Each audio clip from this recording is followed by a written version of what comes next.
So, now Narad is coming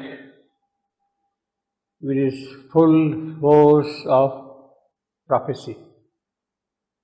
He is making very strong statements. He is asserting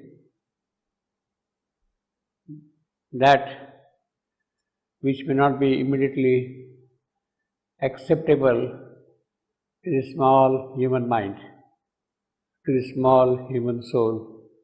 But he doesn't care about it. He is least worried about it. The fact that he is going to make those statements, those prophecies, means that this is something which is received from a very high source. And it has to happen that way. In fact, the beauty of Savitri, poem Savitri, epic, is the affirmative spirituality which it keeps on hammering into our souls. And this is one particular instance where you see its full force, what Narad is going to say on that thing. And he is concerned about human sentiments, about human reactions, about human responses to what he is going to say. Therefore he says, "O man, the events that meet thee on thy road, though they smite thy body and soul with joy and grief, are not thy fate." Our daily life, our daily sufferings, our daily deaths, that is not our fate. That is not our fate. Our fate is something more than that. Whether we realize it or not, that is a different matter. Possibly, we might realize it one of these days. But the fact is that it is not this small little life which is going to govern, which is going to limit all our possibilities. The possibilities are infinite, luminous, bright, godly. They have to open out. That is our fate. That is our destination. That is our goal.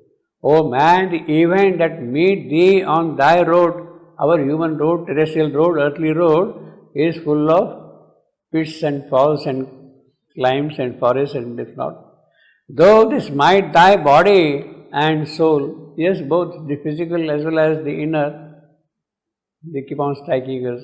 The inner wounds are often more difficult to heal than the physical wounds.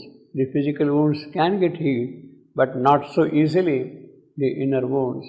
And the soul suffers, the body suffers because of that also. But that is also a mechanism for growing, for making progress.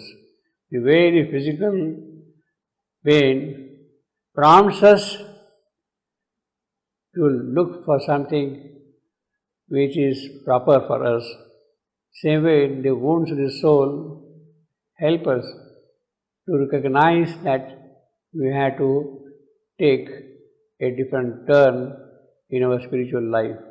And soul, with joy and grief are not thy fate. Now, of course, one thing is important here. He is talking of man. Although it is for the general mental being, it stands basically for the mental being. But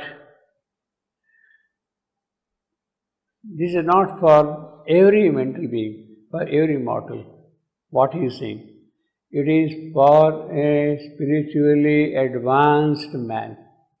What he is saying here is for a person who has made great spiritual progress, who is really facing the problem of fate, so to say, the dilemma of life.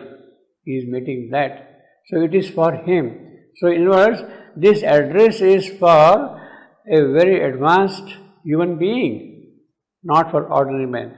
Ordinary men, well, they live ordinary life and go and come and all that kind of a thing. It keeps on happening.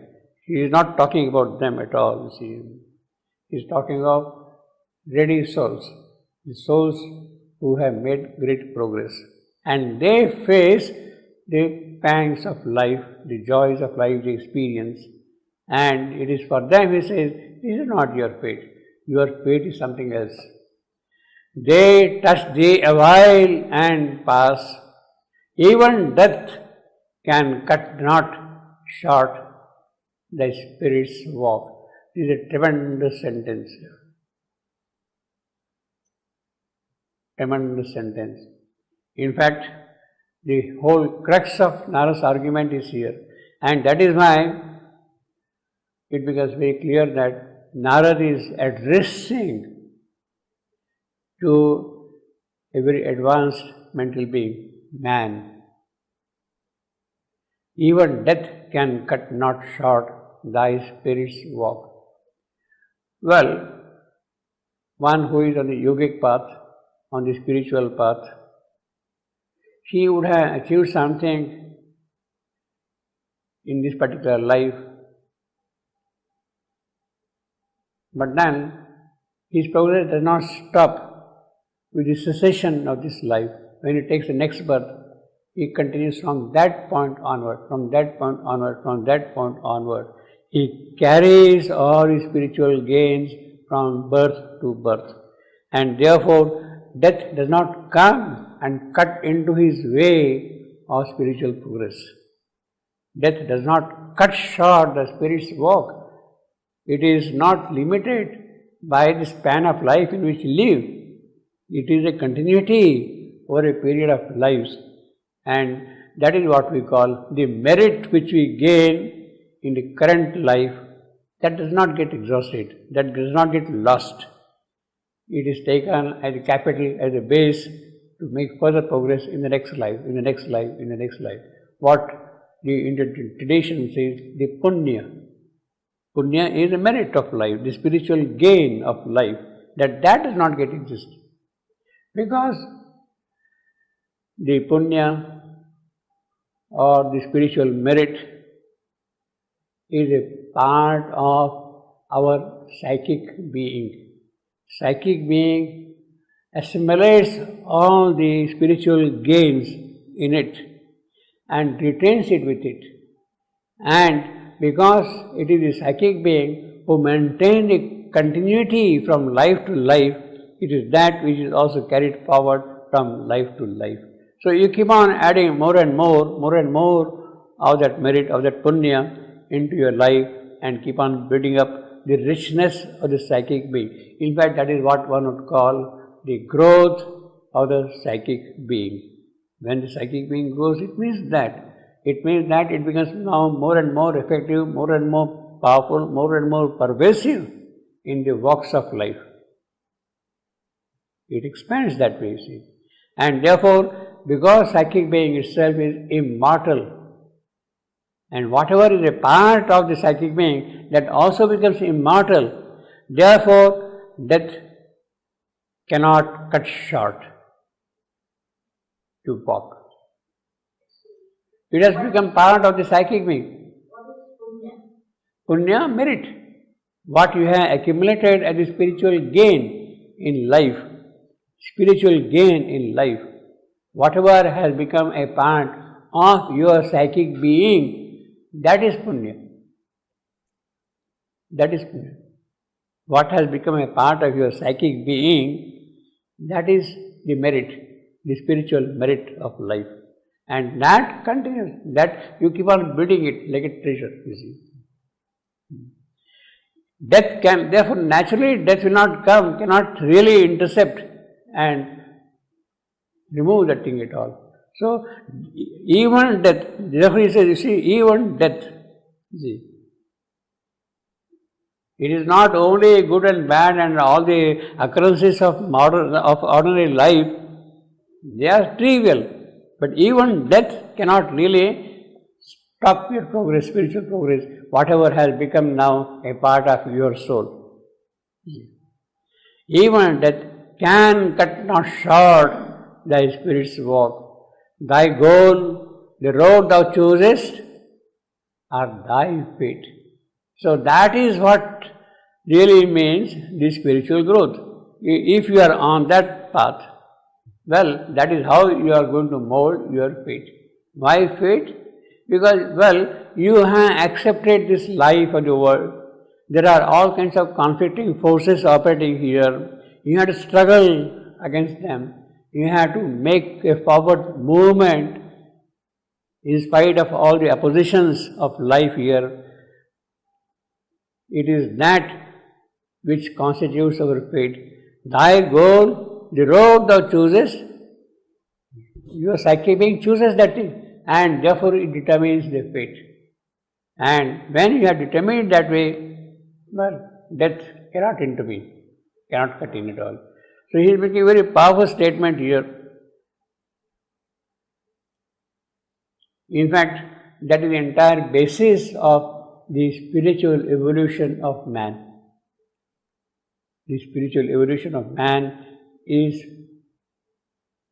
what you can say embedded in the statement of Narad.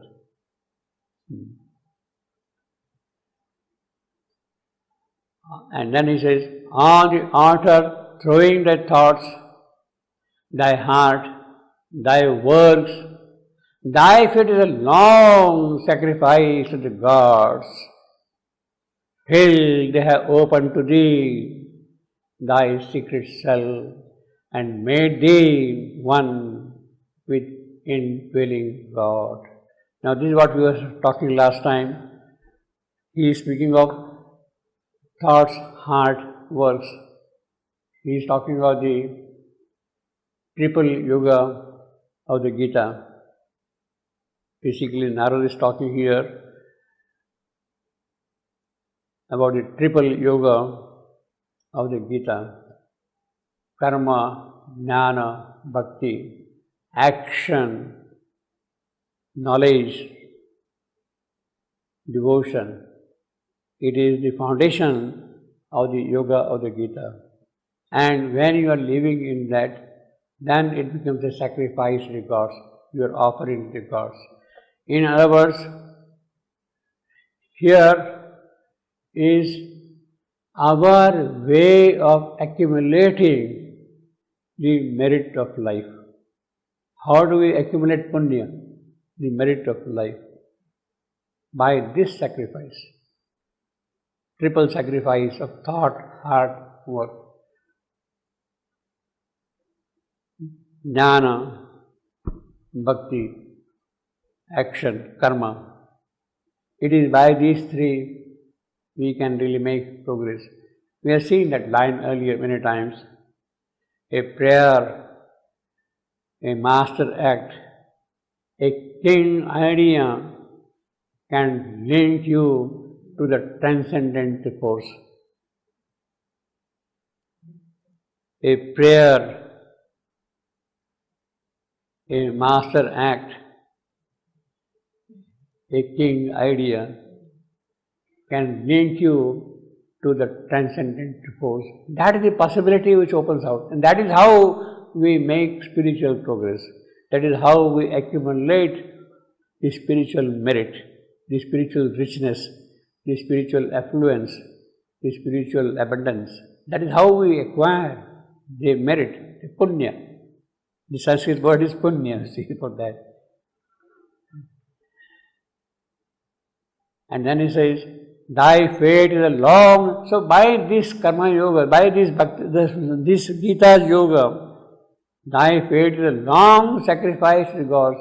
You are constantly making the yajna. In the altar, you are putting the ahutis, as we call, oblations to the gods.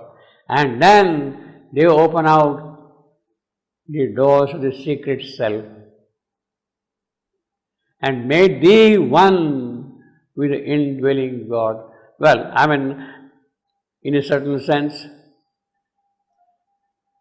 this whole thing is the yoga of the Gita, and also the fruit of the yoga of the Gita. Here, well, you are doing the yoga of the Gita. What is it that you are going to gain from that? The fruit, the phala, that made thee one with the indwelling God.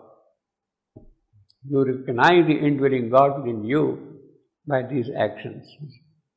So the entire essence of the Gita is in these 4 lines, in this particular stanza, 112.32, you see, he said, what it is and what it is going to give us, what it is offering to us.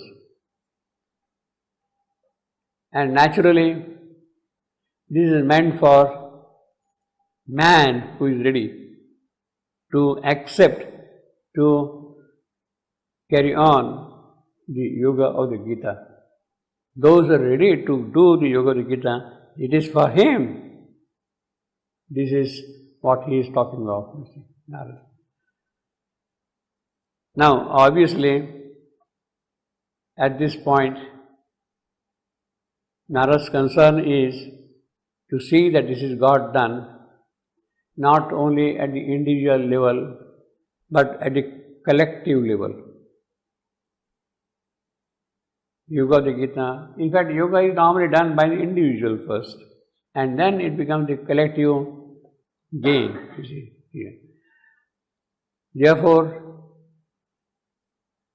there is something more specific also. But at the same time, when he is giving this sort of a prescription to man, when he is giving this prescription to man, it also means that it is for the collective. This man here stands for the mental being, for the mental being. And it is the mental being who is going to gain by this yoga. Obviously, because it is of the nature of the mental being, it will not speak of the transformation of nature. Transformation of nature. The Gita's yoga is in a specific context here. The yoga of the integral yogi is for the transformation not only of seeing the indwelling God, but also seeing Him in the physical, in the vital, in the mental, in nature, in every action. That he will not talk, Narada, because Narada's brief is really brief in that sense. It's short, very specific in this context. He will tell you that is the futuristic thing. What is going to happen? That will happen when Savitri has started doing the yoga of transformation. So until then, it is this yoga which will go on and which will be continued. O soul, intruder in nature's ignorance. This is what we saw last time also. Yes, he has really intruded, he has kind of pushed itself into this ignorance. It became curious and jumped into the prey. It was happy up there, but then he wanted to experience the torture of ignorance, the misery of suffering. And, well, there you are. Perhaps there is a certain kind of a joy in that, the joy that it can be transformed. And it is that joy which it carries, and therefore it plunges into ignorance, nature's ignorance. Armed traveller to the unseen supernal heights, Thy spirit's fate is a battle and ceaseless march. Obviously, when you are in the domain of nature's ignorance, as long as you are there is bound to be the battle, the struggle, the suffering. You can't escape it in nature. Soul and nature, they are, so to say, in conflict with each other in a certain sense. Nature is ignorant, poor nature, she has accepted that thing, and soul has entered. Now, soul cannot accommodate itself easily, will not. Why should it? It wants to transform nature. So, it has to meet the opposition of nature also. The struggle is there. Unseen, supernal high, thy spirit's fate is a battle and ceaseless march against invisible opponent powers, a passage from matter into timeless self. Well, because of nature's ignorance, soul has entered into it, and therefore this is a battle. Adventurer through blind, unforeseen time, it forced advance through a long line of lives. Again, it's a long line of lives. Forced advance, it has to cut the way through ignorant nature. It has to cut the way through ignorant nature. Therefore, it is a struggle, it's a forced advance for soul. And the whole process is a long line. Life after life, we have to carry on this work. It is not that it will be done easily. Now, this is something which is important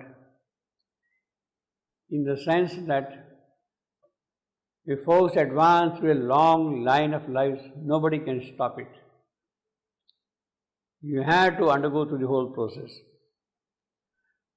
Does it mean that the divine grace cannot help us? That we have to undergo through this long line of lives, suffer and all that thing? Will not the divine grace come and make that long line a short one? Does it mean that the divine grace does not work, does not help us? Mother is forthright. She says, but the divine grace is always there. The divine grace is always there. It is we who do not receive it. It is we who come in the way of the divine grace. In other words, the problem is not the inner being, the outer nature. Nature's ignorance. We have accepted this condition of nature, and we have to put in our bit of work to come out of it. Then only the divine grace can work. It's always there. It's something like saying, well, the divine food is always there. Go to the dining room and you have got the divine food there always. But then the point is, you have to go to the dining room. You have to go to the dining room. That is your part of the work. It's there all ready, prepared. But then you have to go and take the thali and pick up the food, you see. That is the part which we have to do. That we don't do. And therefore, although there is the divine grace always there, a certain degree of preparation from our part is necessary. In fact, in that little book, the mother, Sri Aurobindo says, don't expect that the Divine Mother will do even the sadhana for you. It is mental inertia, physical inertia, vital inertia We think that, okay, I will not do, Ma karegi, she will do everything. It's not that. You have to do your part of the job. That is important. And unless that is done, the divine grace cannot go. From that point onward, the divine. You have to put yourself in the hands of the Divine Mother. And then let her do her work in you unhindered. She will do the work unhindered on that point. But then you have to put yourself in her hand. And then only you see the action of the true grace. Until then, it is a force advanced through a long line of lives. It is there. You can't help it. It is there. We have to do our part. It pushes its spearhead through the centuries. Narad is very considerate to us that, all right, this is a hard work, but it is only through the centuries. It is not for millennia that you have to keep on doing it. He is considerate. You have to do your part of the work. It pushes its spearhead to the centuries. And then we have got here a long simile. 14 lines. Across the dust and mire of the earthly plain. So the army is marching on the battlefield, and then what will happen? The dust will rise. The horses are running and the dust will rise. On many guarded lines and dangerous fronts, in dire assault, in wounded slow retreats, or holding the ideals battered fort, or fighting against odds in lonely posts, or camped in night around the bivouacs of fires, awaiting the tardy trumpets of the dawn, in hunger and in plenty and in pain, through peril and through triumph and through fall, through life's green lanes and over the desert sand, up the Barmoor, along the sunlit ridge, in serried column to the straggling rear, led by its nomad vanguard signal fires, marches the army of the way lost God. This is a real long simile, complete battlefield picture, you see. Little old one, not modern battle, you see. Where you got cavalry, you got horses, you got big armies. Modern battlefields are different, you see. You don't really march like that, you start shooting missiles, you see, straight away from the, or use drones, you see. So in that sense, it's a little old picture. It's a very elaborate simile. In fact, it continues later on also. Then laid the joy ineffable is spelled. Then he remembers his forgotten self. He has refound the skies from which he fell. At length, his front's indomitable line forces the last passes of ignorance. So the march, this battle is going on. Advancing beyond nature's last known bound, reconnoitering the formidable unknown, beyond the landmass of things visible, it mounts to a miraculous upper air, till climbing the mute summit of the world, he stands upon the splendor peace of God. So that's the complete picture of the battle, and finally how he stands above all these things. Now, this long description of the battle scene, we have a number of instances of this kind, of long similes drawn like that in Savitri. And in long similes, They are called Homeric similes. Homer's epics contain long drawn series like that. The scene is going on elsewhere, but he is describing the whole thing in a different context, in a different language. They are called Homeric similes. We had a number of similes like that in Savitri, and this is one of the most beautiful examples. Actually, toward the end of the first book, the cellar on the flow of time, Ashwapati's soul is free, Ashwapati's spirit is released from the bondage of nature, is free completely.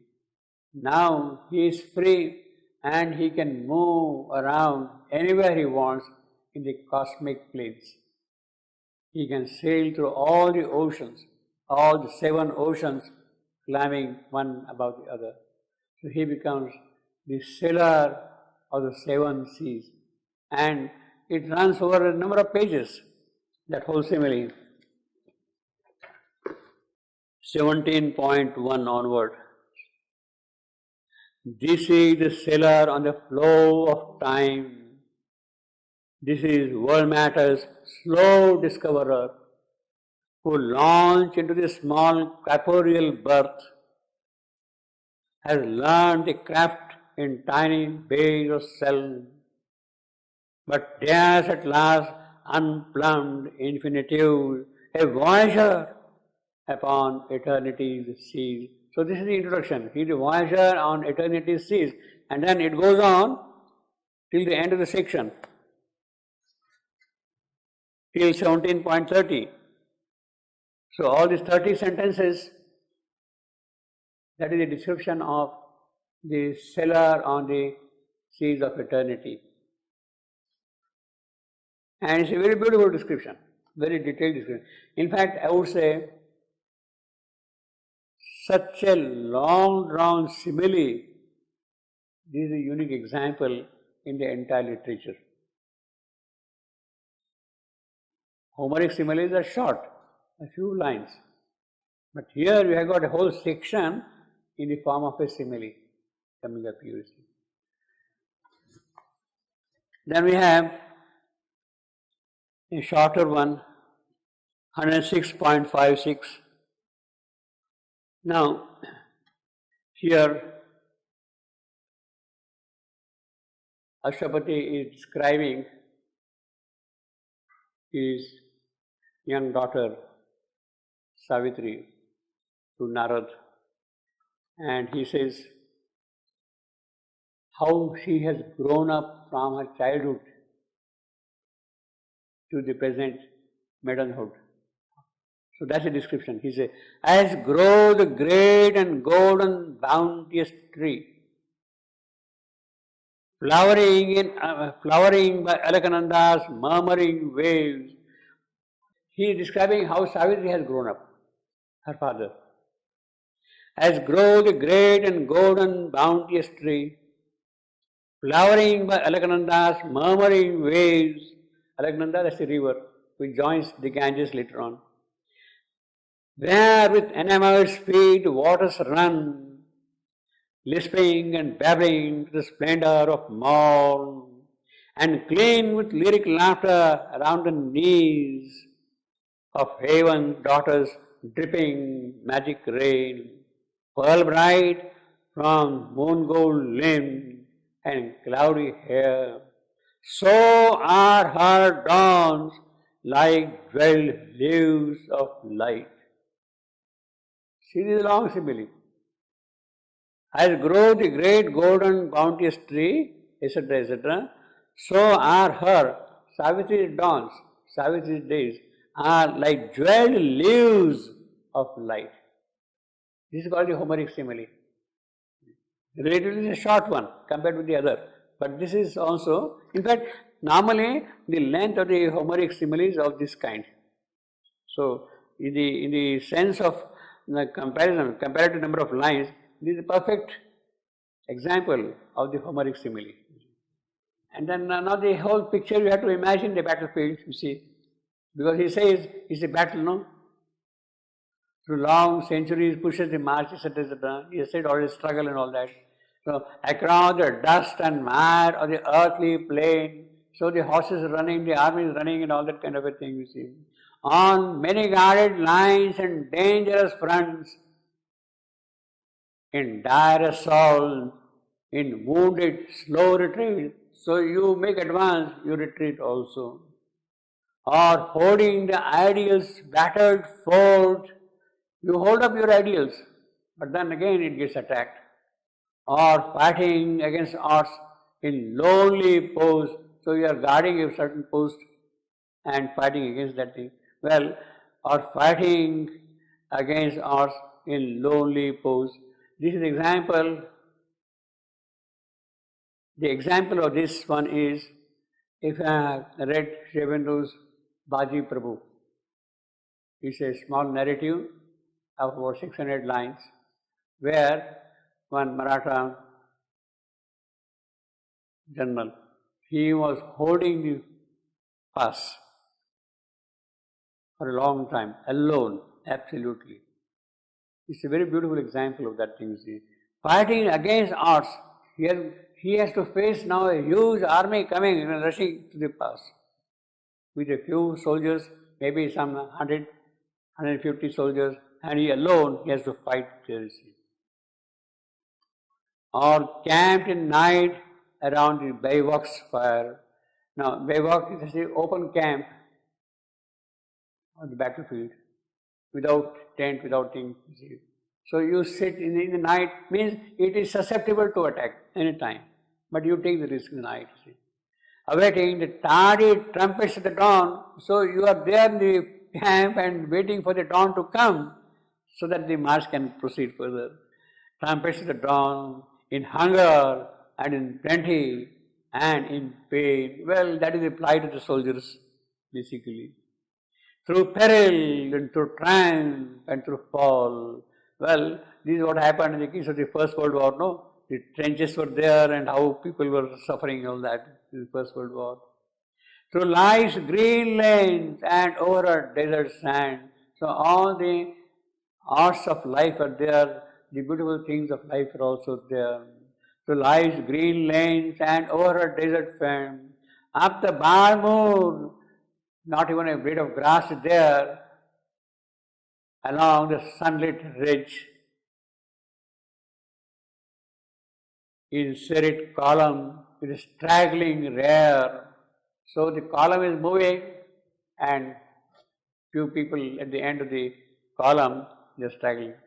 Led by its nomad vanguard signal fires. So signal fires are there in the night and the army is marching forward. Marches the army of the way lost God. So that is what happens in our life, you see. Way lost God. Well, the God does not lose the way, but that is what happens in life here. In a certain sense, he also loses the way because he has accepted the conditions of nature. He has to work out also his progress. Then laid joy ineffable spirit. When he is now marching, then we experience the joy. Then he remembers his forgotten self. When you have struggled, battled against all these odds, then you remember what you had lost, forgotten self. He has refound the skies from which he fell. Now again, this is the reference. This is in reference to what Narad has started in the beginning, that it is your soul who had plunged into this one. From the skies it came down here, it plunged into this ignorant world. Now he has refound his way after this struggle, after this march. The skies from which he fell, he is able to recover after his battle the way to reach his destination. And then at length his front's indomitable line forces the last passes of the ignorance. Well, this is the classical battle again. So through various passes, through the mountain regions, you have to go on, make advance, you see. Forcing the last passes of the ignorance, advancing beyond nature's last known bounds, reconnoitering the formidable unknown. So that is what happens. You have got the scouts in the night and they are seeing what is happening in the enemy camp. Reconnoitering, you see. The formidable unknown beyond the landmass of things visible. It mounts through a miraculous upper air till climbing the mute summit of the world, he stands upon the splendid peaks of God. Then you really triumph and stand on the bright peaks of God, you see. So this is what has happened. This is bound to happen for man. Oh man, he says, no. He has to struggle and all that thing. He has to go through the whole process. But then ultimately, he is going to stand upon the splendid peaks of God. There is no doubt about it. He is going to reach the sky from which he came. Therefore, naturally, in vain thou moan that such one must die. You have no business to die. This is battlefield. You have to accept it. You have to go through the process. And therefore, in vain thou moans that such one must die. Now, there is a little difficulty here. Narad has started first addressing to Ashwapati. Ashwapati had raised a query. He is a spirit ruled by outward nature. And in response to that, Narad is giving the answer. So, this would mean in that context that this is also being addressed to Ashwapati. In vain thou moans that Satyavan must die. Which would mean that it is Ashwapati who is mourning the death of Satyavan. Of course, it is not true. Ashwapati does not really mourn. You have to see the difference here. In vain thou mourn. It is his wife who is mourning, not Ashwapati. It is the queen who is angry with fate and she is not happy that Satyavan has to die. Of course not. She cannot be. So, when Narada is saying, in vain thou, this thou does not really apply to Ashwapati. It applies to the queen. In other words, Narada is making a transition from Ashwapati to the queen in the course of his talk. Why he is making a transition? Because he has already answered Ashwapati. That part is over. Then, as an extension of that, he is taking up the issue of, O soul, O man, O soul, O man. O soul, O man, that is for the queen. Here we got no. O soul, this is actually now pertaining to the queen. O man, this is pertaining to the queen, mental being, who is asking this question. So as far as Ashwapati is concerned, he has already finished his answer by 112.30. By this time, he has already finished his answer. Now, what is happening here is man and soul, and therefore, in vain thou moans, thou, that man, It is not Ashwapati who is mourning. I am not sure. I'm not sure. You are not sure? No, because you are given all the majesty to Ashwapati and all the bad things for his wife. He No, also bemoaned a little no, bit because I am not. They asked him in the beginning. He was telling, and all this, it was the answer to him. Well, actually, it is not bad thing. He is giving you a truthful picture. Now, how does a mental being look at things? It is in the context of the understanding of the mental being he is addressing. Yeah. Whereas Ashwapati is beyond the mental formulation. He is talking of the spirit governed by the outward nature. It is something more occult, more spiritual. Yeah, well, it is not the question of Is then the spirit ruled by outward nature. And is there no remedy Within, so yeah. even him, as a man, he is Yeah. asking some remedy. He- Not yet a spirit higher. No, as I told you last time, he is not really asking an answer from Narad. He knows the answer already. It is not ruled by nature. The spirit is not ruled by nature. He knows it. But getting the answer from Narad means that he is going to put his spiritual force in that statement. He is not asking out of curiosity.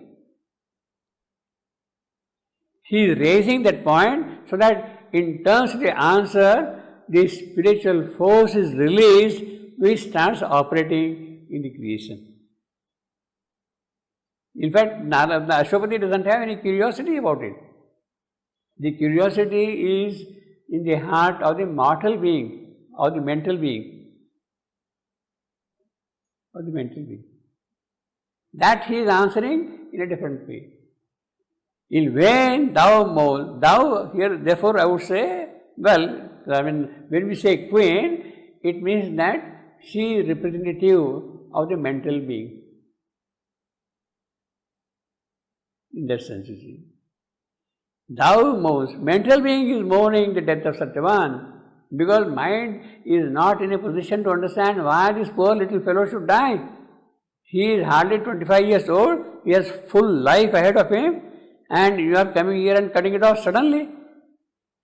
He has just completed his first stage of life, of coming to the full youth. Then will start the second stage, then will come the third stage, then will come the fourth stage, then he will die.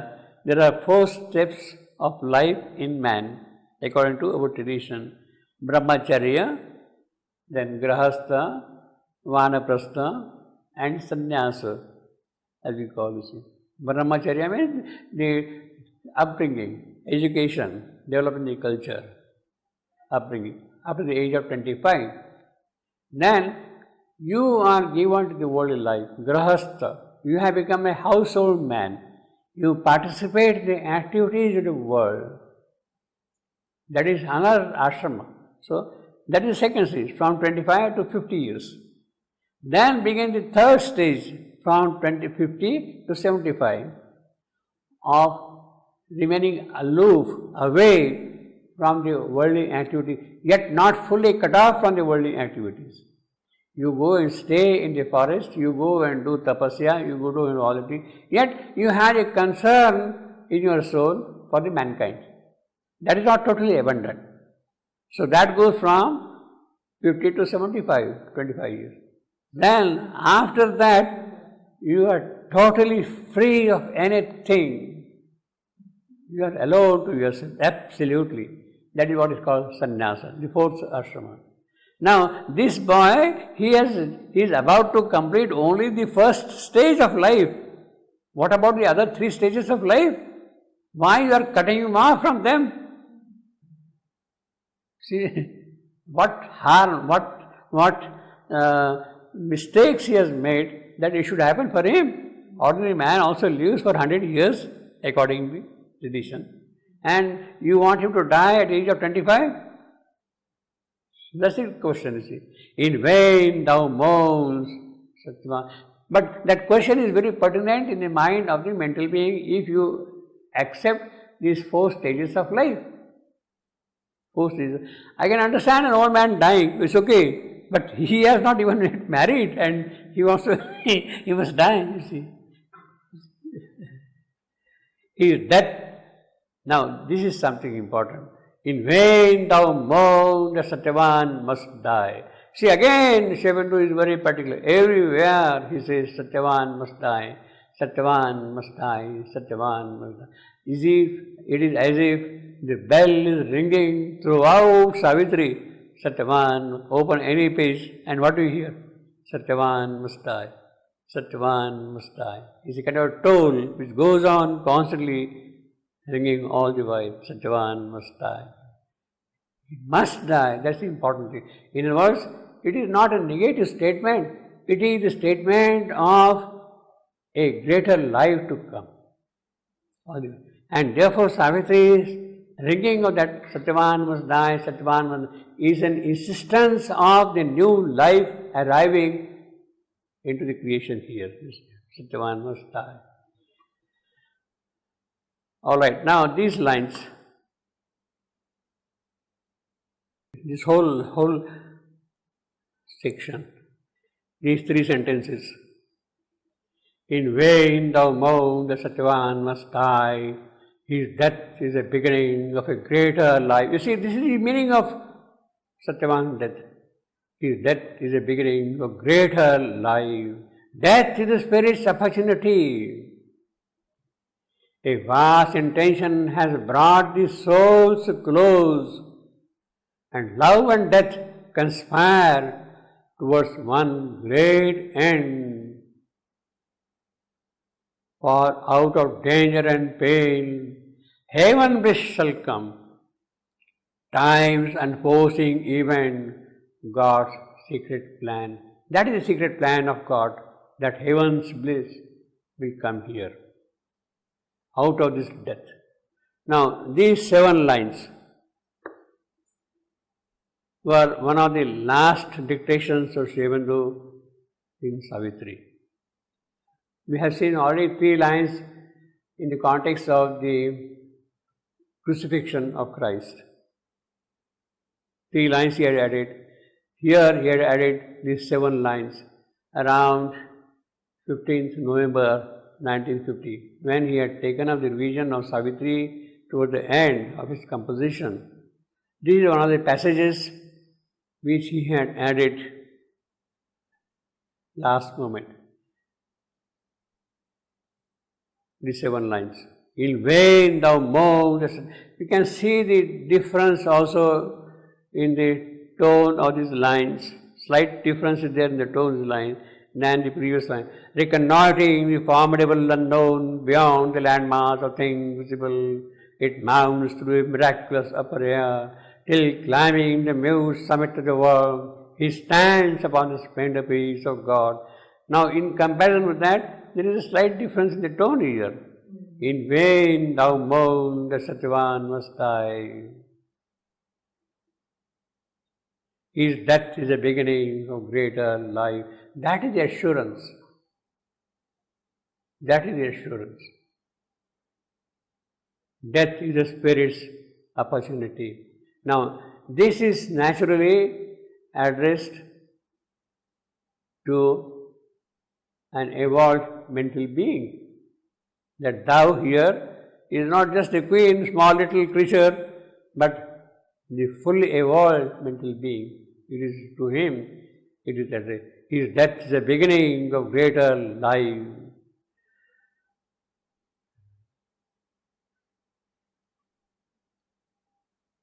This is absolutely clear that Sri Aurobindo had decided to withdraw. Absolutely. His death is a beginning of greater life. That is the meaning, the full significance of the passing away of Sri Aurobindo. It is autobiographical, in his full power. Full power. He had already decided to withdraw. He was perhaps waiting only for the darshan, 24th November 1950, and then allowing the natural process to overtake him, so to say, and withdraw. Another 2 weeks, you see. His death is the beginning of greater life. He has already decided that thing, and therefore he has recorded straightaway there, you see.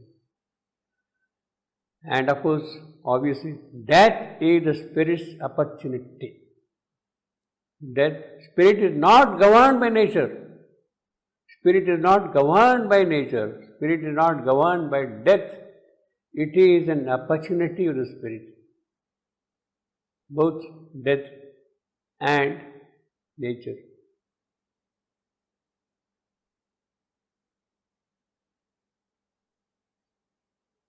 Death is a spirit's opportunity. Now, obviously, from this point onward, a new beginning had begun. Shivananda withdraws and steps in the mother with a full divine dynamism to execute what for this death became necessary. That death is a mechanism, is a means to carry forward what is achieved through death.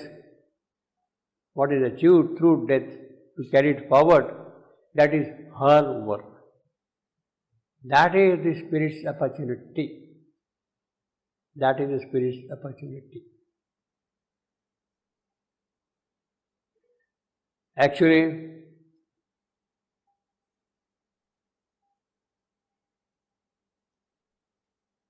in a certain sense,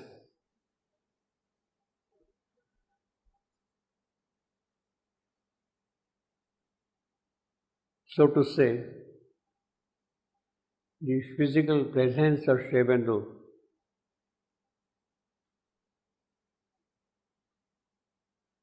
would not have allowed certain things to happen.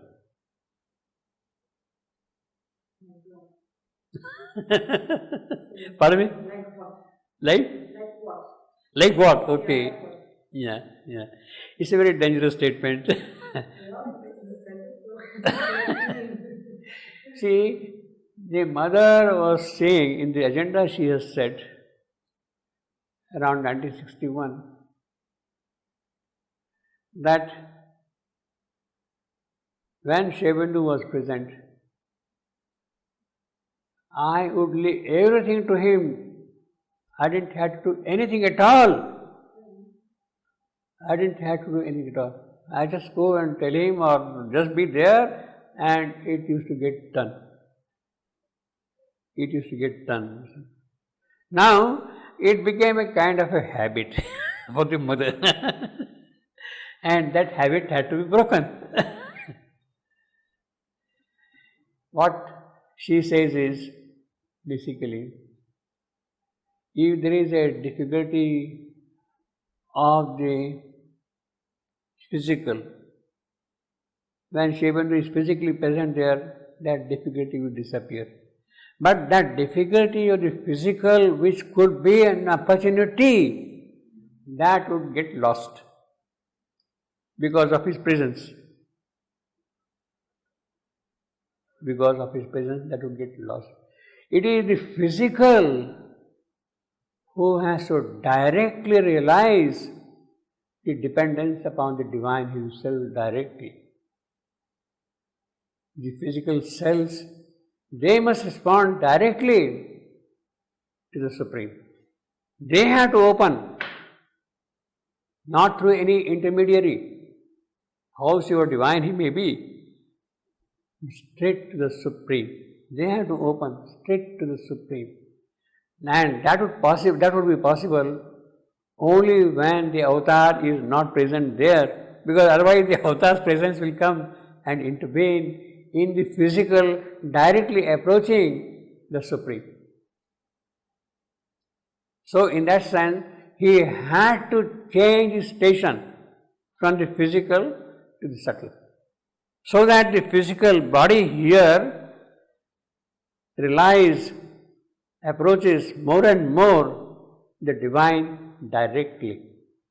That is the yoga of the cells, that you should be able to receive things straight from the Supreme. Straight from the Supreme. Then only it can open out. And therefore, his death is an opportunity for that thing to open. Otherwise, impossible. When he is present there, it is bound to be through him. So you are not really depending upon the divine, you are depending upon the avatar present here. His death is a beginning of greater life. That is what makes it greater, you see. Death is the spirit's opportunity. A vast, see now these lines, Shivan is not going to add for nothing. The full force of his decision to withdraw is present in this line. He has to withdraw so that you really learn to depend directly upon the Supreme. You have to learn, the body has to learn how to depend upon the Supreme directly. A vast intention has brought the souls close, and love and death conspire towards one great end. Yes, that intention managed to see that Satyavan and Savitri do meet in the Shalva forest. They have met. That intention is fulfilled. Half of that intention is fulfilled in their coming together, meeting them, they falling in love with each other. But the other half intention has yet to be worked out. And that is the thing for which death is necessary, for the other intention. And therefore, love and death conspire. That is how it can happen. By death, you are really learning to depend directly on the Supreme Himself. How do you learn otherwise? You have to call into your physical the Supreme directly. You have to open out from that. Towards one great end, that is a great end. For out of danger, now this is of course relationship. For out of danger and pain, heaven bliss shall come. Obviously, okay, you see. These are the consequences. Times unforeseen event, God's secret plan. So that is the significance of these 7 lines. Well, that is what perhaps significant, that is the significance in the sense that that is how perhaps one can understand. We don't know what else is present in those lines. We don't know. We have to still get the proper intuition to receive the full contents of these 7 lines. What it is, we don't know yet. This world, now naturally, you see, you can see the difference between this argument about the war and fear and all that thing, and the sudden change in the contents of the passage here, you see. And then this world was not built with random bricks of chance. A blind God is not destiny's architect. A conscious power has drawn the plan of life. There is a meaning in each curve and line. Well, this is all right, we can understand. This is a different, a very comfortable statement, so to say, in contrast to what we have here. Other statement is a comfortable statement, but this is something deeply packed, occult, this particular thing.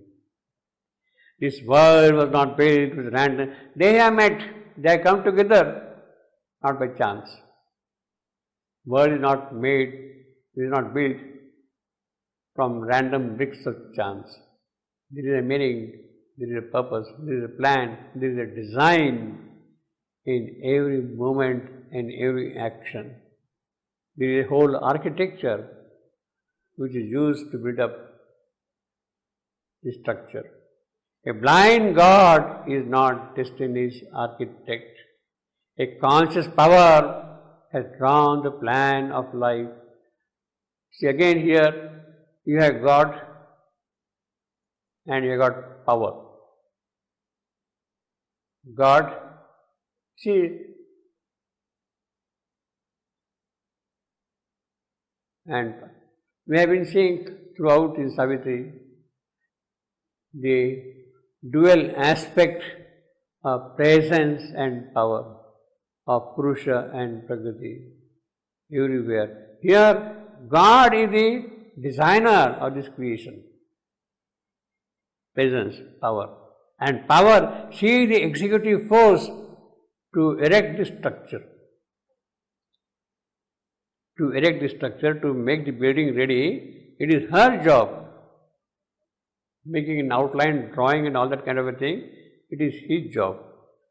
God as an architect, power in terms of life. There is a meaning in each curve and line.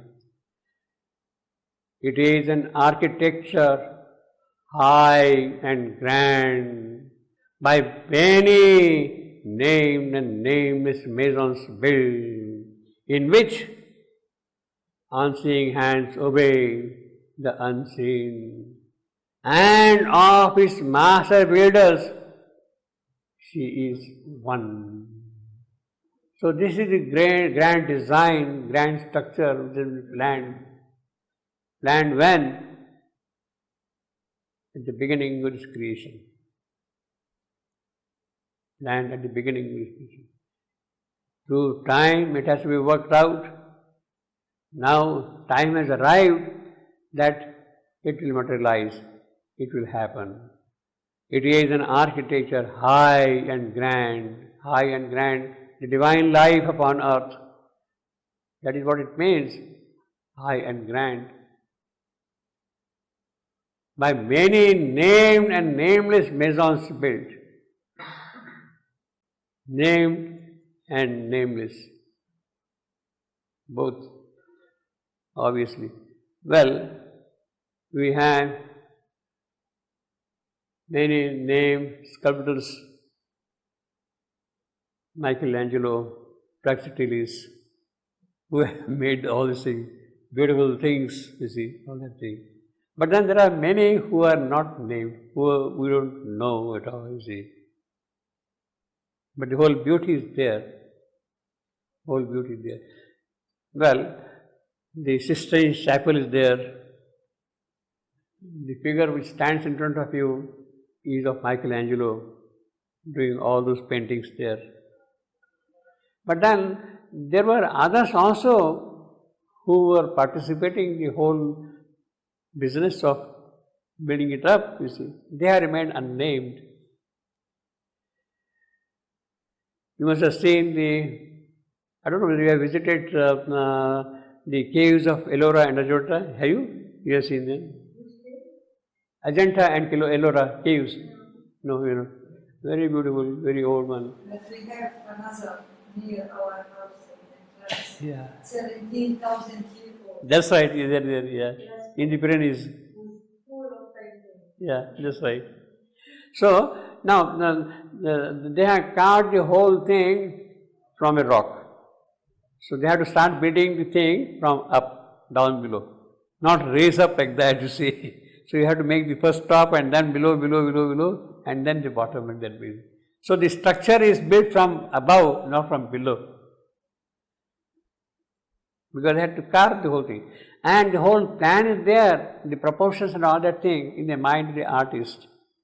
There are sketches drawn somewhere here and there, how they will cut and do things like that, you see. But who had made those designs, who were the architects, how they were trained, what kind of instrument they have used, all that thing is unnamed. Nobody knows about those people. They have remained nameless, all of them. But the whole structure is there, you see. By many named and nameless maisons built, in which unseeing hands obey the unseen. Yeah, really, you see, you have seen now the big, huge, gigantic statues of Buddha in the caves. And what is the first impression you get there?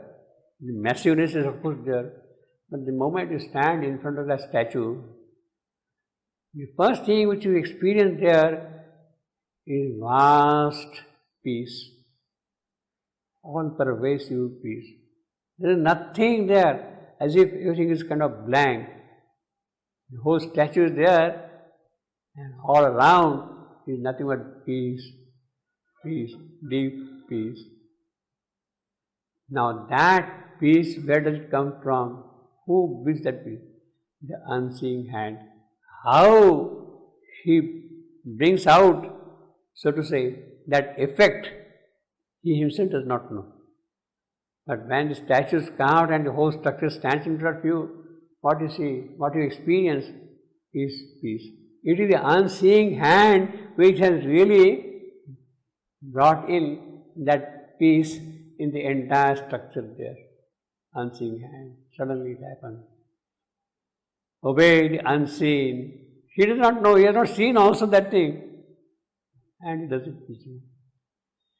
It is an architecture high and grand, by many named and nameless maisons built, in which unseeing hands obey the unseen, and of his master builders, she is one.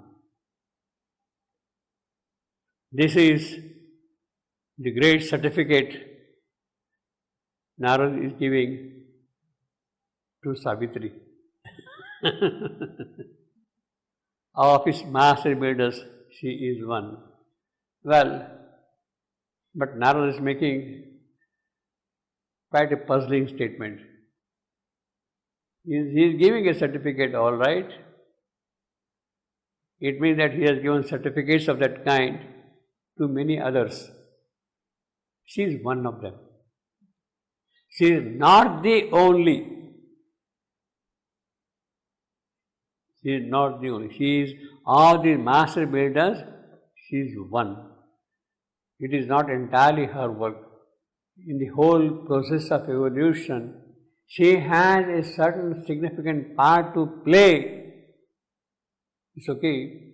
But then there were other avatars, there were other vibhutis, there were prophets, there were great souls who had come and contributed to the growth of this whole evolutionary march or process. Savitri's task is a specific task which none else could do. She is a master builder. And her task is something which no other master builder could do. Well, structure, mating, plan, this thing, there are many, many. Savitri's task is specifically connected with death. Her task is connected. Others are not connected in that sense with death. Savitri has to deal with death. Savitri has to deal with. That is the last task of these master builders. In the group of master builders, this is one specific job which she alone can do of dealing with death. Of dealing with death. She alone can do it, nobody else can do that. Avatars have come, they are done, etc. But when it's a question of confronting death, dealing with death, she alone. She is alone that in that sense, dealing with death. Now, obviously, the task of this master builder is different than the task of others, and that gets focused in this phrase. That gets focused in love and death. It gets focused with that, connected. It is Savitri alone who can discover the true divine love in this world. The divine love is presence here, his presence here. She alone can discover that. And therefore, she alone can meet death. Now, so this is something absolutely unique to Savitri amongst other master builders. Among other master builders. And of his master builders, she is one. It doesn't make us very happy, but but it is so, it is a fact. If we understand that the uniqueness of Savitri is a context of love and death.